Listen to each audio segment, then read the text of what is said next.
المتقين والصلاة والسلام على سید الانبیاء والمرسلین اما بعد۔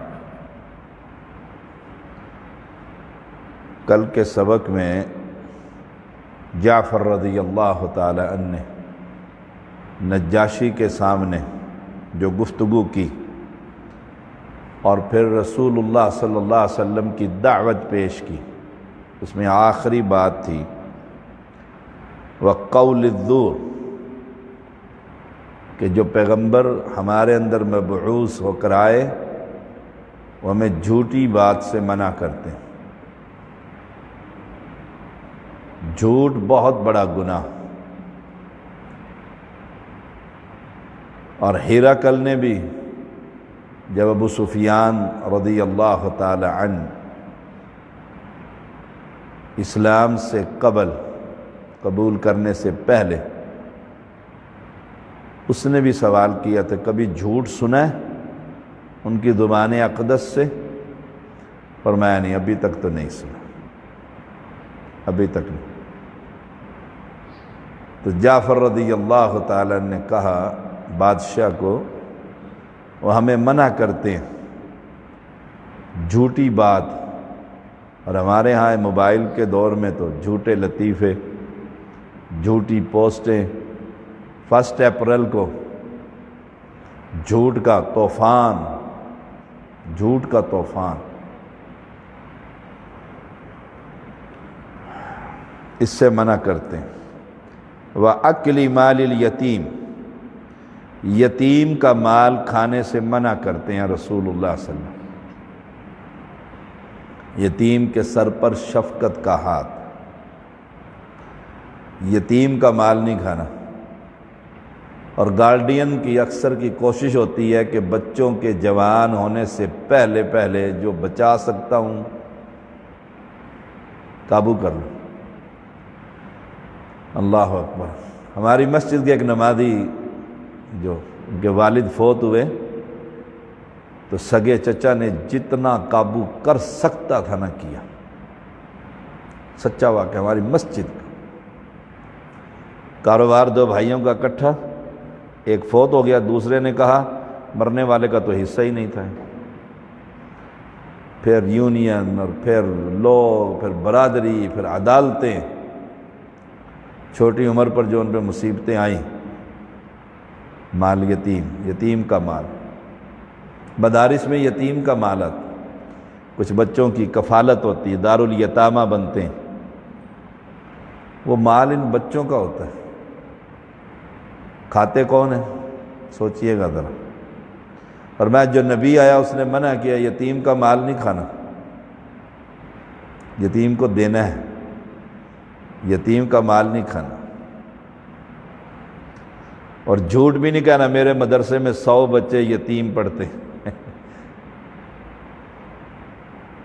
بڑے ایسے مدارس، نہ زمین میں، نہ آسمان میں، نہ خلا میں، کدھر ہے مدارس؟ کاغذوں میں۔ تعداد 100 بچے پڑھتے ہیں۔ میں ایک مدرسے میں گیا، بشیر صاحب، بڑی دکھ کی بات، سامان لے کر گیا، بہت بڑی تعداد اس نے یہاں شو کی۔ میں سر پھرا آدمی پہنچ گیا راجن پور کے علاقے، 16 بچے تھے ٹوٹل۔ میں گیا ان کی غیر موجودگی میں، جس بندے کو کہا مجھے مدرسے میں پہنچاؤ، وہ جب صاحب بہادر آئے نا، انہیں پتہ لگا شاہ صاحب چکر لگا، وہ آج تک ان سے نہیں بولتا کہ تو لے کر کیوں آیا ان کو، نا راستہ کیوں دکھایا۔ وہ مجھے فون کرتے، پھر میں سبحان اپنی آنکھوں سے دیکھا۔ وَأَكْلِ مَالِ الْيَتِيمِ، یتیم کا مال ہے نا، یتیم کا مال ہے نا، لوگ دیتے ہیں۔ پچھلے دنوں UK سے مجھے فون آیا، جی میں نے یتیم کی کفالت کرنی ہے۔ میں نے کہا 3 بچے ہیں میرے مدرسے میں یتیم، بس، باقی سب کے ماں باپ، سب کے ماں۔ میں نہیں کہہ دیتا 50 بچہ یتیم ہے، اس نے کوئی آ کے یہاں سے دیکھنا ہے؟ میں اپنی قبر کیوں خراب کروں؟ یتیم کا مال نہ کھائیے، نبی منع کرتا ہے۔ جعفر کہہ رہے ہیں بادشاہ کو وَقَذْفِ الْمُحْصَنَةِ، اور پاک دامن عورتوں پر تہمت، اس سے منع کرتا ہے۔ ویسے کہتے ہیں چال چلن اچھا نہیں اس کا، ہم نے دیکھا ہے، اللہ اکبر، ہم نے صرف اس سے اندازہ لگا لیا کہ بے پرد ہے تو اس کی عزت پر بھی ہم نے ہاتھ رکھ دیا، نہیں، بہت بڑا گناہ۔ فرمایا جو نبی آیا نا وہ ہمیں پاک دامن عورتوں پر بہتان لگانے سے منع فرماتا ہے۔ غلطی اپنی لگا دی دوسری کی بیٹی پر، سبحان اللہ، اپنی غلطی ہے تو اسے مانیے اور اللہ سے توبہ کیجیے۔ جب تک اپنی آنکھوں سے، آپ دیکھیں نا قرآن مقدس، خاوند اگر بیوی کو دیکھے تو پھر 4 گواہ لے کر آئے، اور میں یہ اصل میں گواہ لینے جاؤں گا، میں تو اس کی گردن نہیں اتار دوں گا۔ اور ہم چھوٹی سی بات پر اللہ ہم سب پر رحم فرمائے۔ فرمایا جو نبی آیا نا بادشاہ، وَأَمَرَنَا أَن نَعْبُدَ اللَّهَ وَحْدَهُ لَا نُشْرِكُ بِهِ شَيْئًا، وہ ہمیں پیغام دیتا ہے کہ اللہ کے علاوہ کوئی مشکل کشا نہیں، توحید کا پیغام، اور کہتا ہے اس کے ساتھ کسی کو شریک نہ کرو، لات، عزا، حبل، منات، اجمیر، حجویر، پاکستان میں ساری قوم ہی لگی ہوئی ہے نا، اللہ کے پاس تو کچھ جاتا ہی نہیں، سوال ہی نہیں کرتا، وہ کہتا ہے بابا تھرو پراپر چینل، بابا لے کر دے گا اوپر سے۔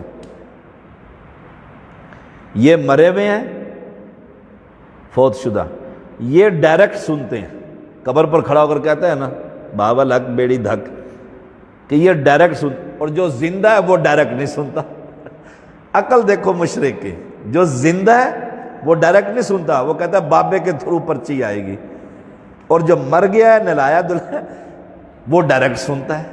کمال نہیں اس مشرک کی۔ فرمایا جو نبی آیا نا وہ ہمیں حکم دیتا ہے ایک اللہ کی عبادت، توحید کا پیغام، اور کہتا ہے اس کے ساتھ کسی کو شریک نہیں کرنا۔ شیئن عربی میں کہتے ہیں، الماری میں کھڑکی میں سے نا دھوپ کی کرن آئے، اس کے اندر اڑتے ہوئے جو ذرات نظر آتے نا، عربی میں شیئن اسے کہتے ہیں، اور وہ ہاتھ میں نہیں آتے۔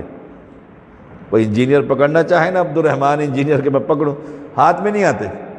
اتنی سی بھی شراکت اللہ کو برداشت نہیں، اور میں تو یہ نہیں کرنا۔ توحید کھری، خالص اللہ کی عبادت، اور اس اکیلے پر ہی توکل اور بھروسہ۔ اور قرآن میں نہیں آتا وَتَوَكَّلْ عَلَى الْحَيِّ الَّذِي لَا يَمُوتُ، بھروسہ اس پر کر جو زندہ ہے جسے موت نہیں آئے گی۔ اور یہ بابے سب مر گئے، اگر فوت نہیں ہوئے تو اندر کیوں بند کر رکھا ہے؟ زندہ ہے تو باہر نکالو۔ دیکھو زندہ کے لیے واش روم کی ضرورت ہے، کھانے کی ضرورت ہے، کپڑوں کی ضرورت ہے، مانتے زندہ ہیں اور کوئی بھی چیز اندر مہیا نہیں، کوئی بھی چیز اندر مہیا۔ فرمایا جو بادشاہ نبی آیا ہے نا وہ ہمیں حکم دیتا ہے وَأَمَرَنَا بِالصَّلَاةِ وَالزَّكَاةِ، نماز اور زکوٰۃ کا حکم دیتا ہے ہمیں کہ نماز پڑھنی۔ یہ نہیں کہ اس مسجد میں نوکری کر رہے ہیں تو نماز، گھر جائیں تو بے نماز۔ کسی باس کے پاس جو نمازی ہے نوکری کر رہے ہیں تو نماز، گھر گئے تو اکٹھی پڑھ لی تھی وہاں پہ۔ ہمارے ادھر ایک ظہور صاحب ڈرائیور، وہ انٹرویو دینے گئے F10 میں ڈرائیونگ کا، تو اس نے ساری شرطیں پیش کی، یہ کام ہے، یہ اس نے کہا جی قبول ہے۔ اب انہوں نے کہا جی میری بھی شرط ہے۔ وہ بڑا حیران ہوا، باس بڑا آدمی تھا، اس نے کہا آپ کی کیا شرط ہے؟ اس نے کہا جی آپ نے جو شرطیں بتائی ہیں ایسے میری بھی شرطیں ہیں۔ جب میں جواب ہوگا کہتے جی اچھا بتاؤ کیا؟ کہا جی میں 5 نمازیں باجماعت پڑھوں گا اور G11 شاہ صاحب کے پیچھے پڑھوں گا، F10 میں بھی نہیں پڑھوں گا۔ اس نے کہا نہیں میں نماز پڑھنے کی اجازت نہیں دیتا۔ وہ کہتا ہے میں نماز پڑھنے کی، تم میرے ملازم ہو، تم صبح پڑھ کر آنا اور عشاء پر 5 پڑھنا، اور رب کو کہنا میرا باس جو ہے وہ نماز پڑھنے کی اجازت نہیں دیتا۔ اللہ اکبر۔ اس نے کہا تیرا میرا گزارا ہی کوئی نہیں۔ نبی کیا کہتا ہے وَأَمَرَنَا بِالصَّلَاةِ وَالزَّكَاةِ، ایسا عمل ہے نا یہ نماز کا کہ بیت اللہ میں بھی طواف رک جاتا ہے اور کسی صورت میں طواف نہیں رکتا۔ حی علی الصلاۃ، طواف بریک، جہاں جا پر ہو وہیں پر اللہ اکبر ہو جائے. تو کام نہیں رک سکتا، دکانوں کا، فیکٹریوں کا، دفتروں کا، گھر کا. گھر جاؤ تو بیوی سے پوچھو نماز، کہتے وہ فلانی آ گئی تھی، گھنٹہ لیٹ ہو گیا نماز. پھر فلانی آ گئی تھی، نماز ہی آپ کی امی آ گئی تھی. سبحان اللہ. تو وَأَمَرَنَا بِالصَّلَاةِ وَالزَّكَاةِ وَالصِّيَامِ، زکوٰۃ کا بھی حکم دیتا ہے.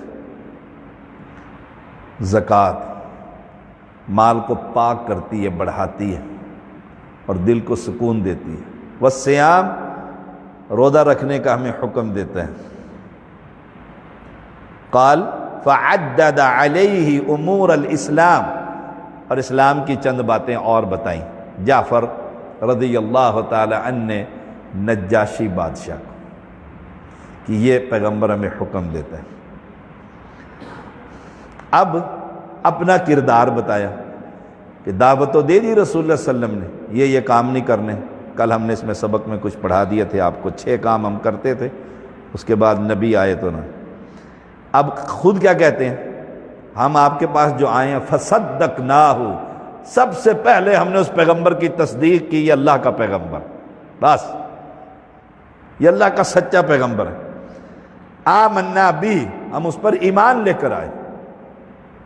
ایمان لانے کا مطلب ہے پھر نماز، روزہ، زکوٰۃ، حج، طلاق، غمی، خوشی محمدی ہوگی پیغمبر کے طریقے کی، پھر حنفی نہیں ہوگی. ایمان لانے کا مطلب یہ کہ نبی کو اب نبی مانا.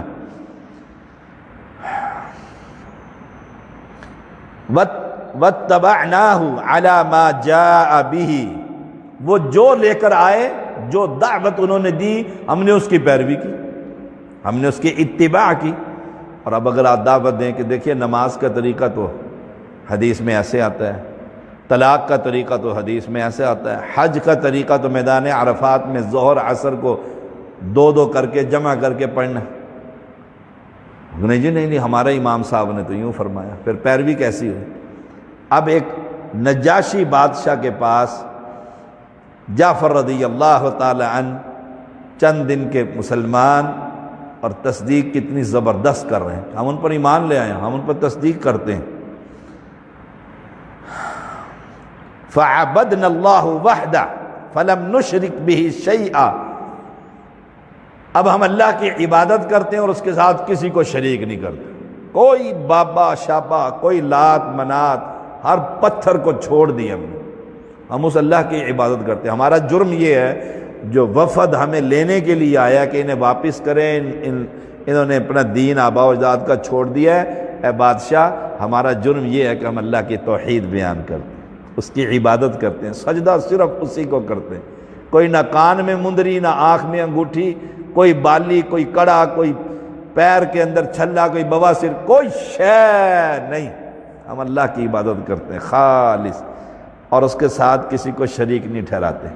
اور آخری بات، وَحَرَّمْنَا مَا حَرَّمَ عَلَيْنَا وَأَحْلَلْنَا مَا أَحَلَّ لَنَا، جو پیغمبر حلال کہتا ہے ہم اسے حلال مانتے ہیں، جس کو پیغمبر حرام کہہ دیتا ہے ہم اسے حرام مانتے ہیں. بس اس پیغمبر نے، اور پیغمبر علیہ السلام اپنے پاس سے حلال اور حرام نہیں کرتے. اللہ وحی اتارتا ہے، وَمَا يَنْطِقُ عَنِ الْهَوَىٰ إِنْ هُوَ إِلَّا وَحْيٌ يُوحَىٰ، اور پیغمبر اس وحی کے ذریعے امت کو اللہ کا پیغام دیتا ہے. تو حرام اور حلال کسی مولوی اور درویش کا کام نہیں، یہ اللہ کا کام ہے. پیغمبر کے ذریعے اپنے بندوں تک حرام یہ حرام ہے، یہ حلال. ہمارا جرم یہ ہے. بادشاہ نے کہا اچھا میں تمہیں نہیں دیتا، جاؤ یہاں سے، یہ بندے میرے ملک کے اندر ہی رہیں گے. یہ کام جو رسول اللہ صلی اللہ علیہ وسلم نے اپنی قوم کو بتلائے، عرب کو، قیامت تک آنے والے ہر شخص کے لیے پیغام ہے. اللہ ہمیں اس پر عمل کی توفیق عطا فرمائے. امام احمد سے حدیث کو لائے ہیں 1740 نمبر. وآخر دعوانا الحمدللہ.